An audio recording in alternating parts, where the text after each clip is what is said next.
Hey! We love seeing the babies. Back to my house.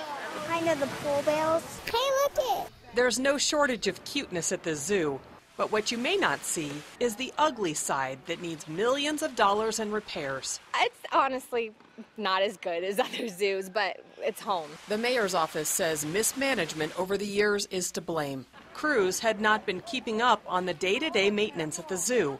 Now it's time to play catch-up. The plumbing issues, that's the walls behind the sewer line, that's the roofing, that is the stuff that people typically don't see. Visitors are getting stuck with the tab.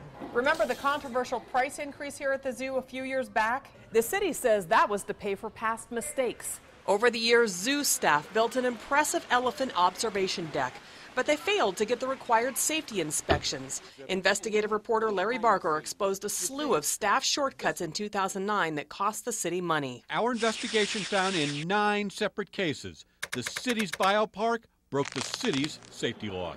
The city failed to get building permits for its welding shop. There were no safety inspections on the saltwater fish complex at the aquarium, and no certificate of occupancy at the Tingley Beach train depot.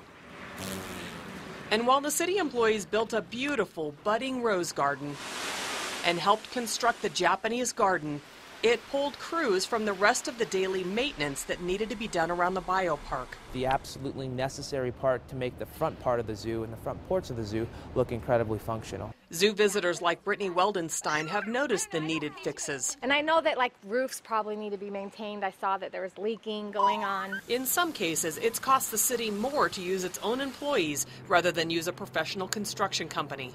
Building the elephant barn, for example, took 3 years and cost $4.4 million.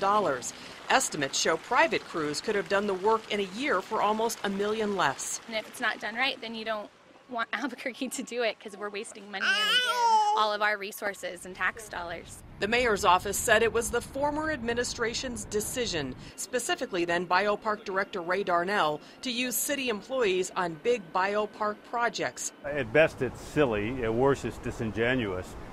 We simply save money. Former Mayor Martin Chavez says city employees are blue-collar multitaskers who are capable of building many things at the biopark. And using city workers for all kinds of projects has been done for decades. They absolutely know how to build a building. It's just disappointing to see the current administration take a swipe at those city employees. The current administration has put a stop to using city employees for large projects. They'll hire construction companies instead for accountability and insurance that it's done right. The 20 members of the biopark's maintenance team are now focusing on what they're trained to do, daily upkeep. If you're an accountant in the city of Albuquerque, we want you working on our CAFR, we want you working on our numbers. There's no need for you to be, dealing with our airport, telling us when to land planes. There's now a backlog of $18 million worth of maintenance projects. So it'll be $9. The entrance fee increase in 2012 is expected to cover the cost of all that work. Thank you. Have a good day. Kim Holland, KRQE News 13.